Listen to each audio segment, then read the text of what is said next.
మెలకువగా ఉండి వాక్యమును జాగ్రత్తగా పరిశీలించండి. ఈ దినములలో దేవుని రాకడ సమీపిస్తున్న వేళలో ఆయన వాక్యము ఏమేమి చెప్పుచున్నదో ఆ వాక్యాన్ని జాగ్రత్తగా పరిశీలించండి.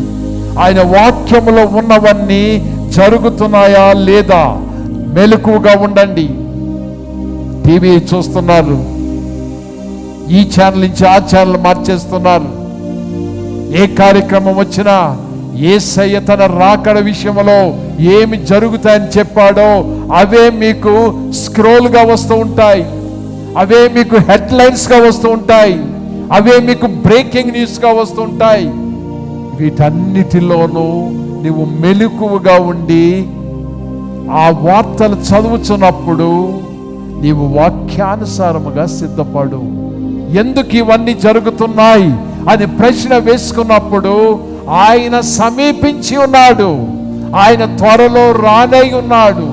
భూగోళం, ఖగోళ శాస్త్రం ఆయన చెప్పినట్టుగానే కదులుతుంది. వాతావరణంలో మార్పులు వస్తున్నాయి. ప్రజల యొక్క నైజం పూర్తిగా మారిపోయింది. వీటన్నిటినీ మీరు వార్తల్లో చదువుతున్నప్పుడు జాగ్రత్త, మెలకువగా ఉండి. ఆయన మాట మాత్రము గతించిపోదు, ఆయన మాట నిలబడతాది.